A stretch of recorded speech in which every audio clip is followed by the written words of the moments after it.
Assalamualaikum warahmatullahi wabarakatuh.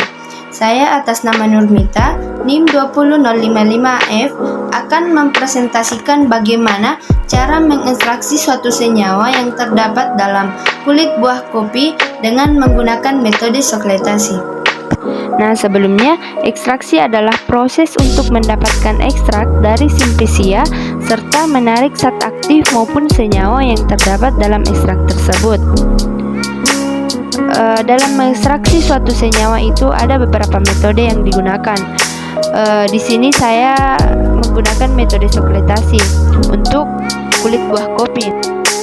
Namun sebelumnya pada pemilihan metode ekstraksi itu ada yang didasarkan pada bentuk dan juga teksturnya, kemudian tergantung dari sifat-sifat sampelnya, dan juga perhatikan kandungan air dan bahan yang akan diekstraksi, dan perhatikan juga jenis senyawa yang akan diekstrak.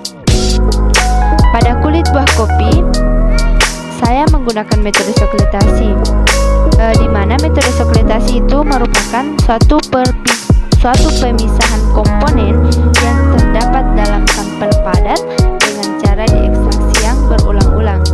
Biasanya metode sokletasi itu terdapat 25 kali siklus dengan pelarut yang sama, sehingga semua komponen yang diinginkan dalam sampel itu dapat terisolasi dengan sempurna. Biasanya juga metode ekstraksi sokletasi dilakukan ketika senyawa yang diinginkan itu memiliki kelarutan yang terbatas dalam suatu pelarut. Nah, selanjutnya saya akan membahas bagaimana pemilihan pelarut yang cocok digunakan untuk mengekstraksi kulit buah kopi.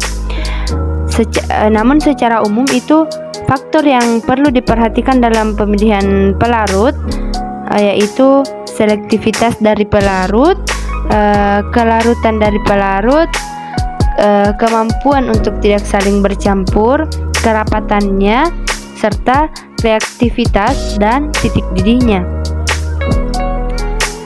Di sini untuk mengekstraksi kulit buah kopi saya menggunakan etanol 70%, sesuai dengan buku Farmakope Herbal Indonesia, kecuali dinyatakan lain. Pada metode sokletasi ada beberapa alat dan bahan yang digunakan. Yang pertama itu ada kertas saring. Kertas saring ini digunakan untuk membungkus simplicia. Kemudian ada gunting, tali kasur, labu alas bulat, tabung soklet, dan juga kondensor. Cara merangkai alat sokletasi. Yang pertama yaitu disiapkan statif dan klem untuk menjepit rangkaian alat soklet.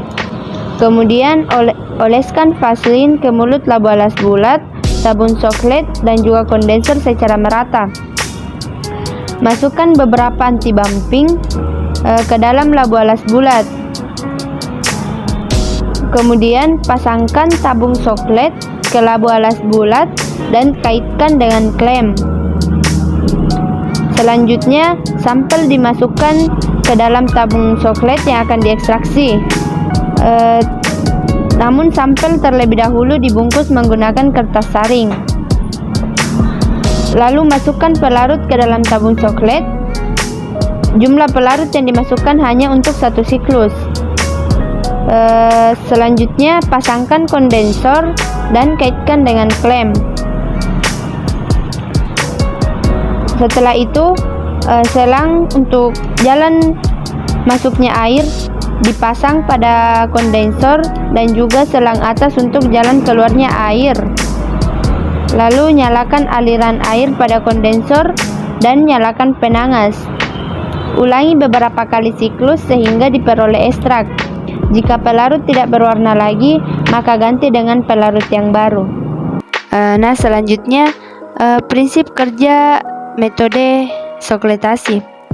Sokletasi itu biasanya dilakukan pada suhu 70 derajat Celcius itu sampai tetesan siklusnya tidak berwarna. Kemudian penentuan kadar lemaknya itu memerlukan waktu ekstraksi antara 4-6 jam untuk mencapai 5-6 sirkulasi untuk satu sampel. Namun ada juga proses ekstraksi yang dapat berlangsung hingga beberapa waktu, berjam-jam, bahkan per hari. Pada sokletasi, pelarut pengekstraksi yang mula-mula ada dalam labu alas bulat itu dipanaskan sehingga akan menguap. Uap pelarut itulah yang akan naik melalui pipa pengalir uap sehingga dapat mengembung dan menetes pada bahan yang akan diekstraksi.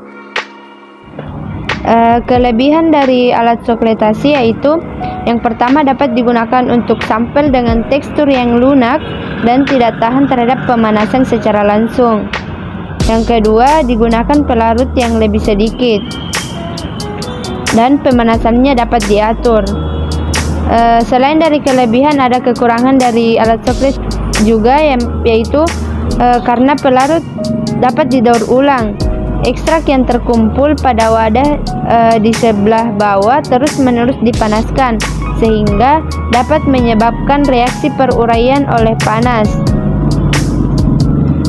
Jumlah total senyawa-senyawa yang diekstraksi akan melampaui kelarutannya dengan pelarut tertentu sehingga dapat mengendap dalam wadah dan membutuhkan volume pelarut yang lebih banyak untuk melarutkannya.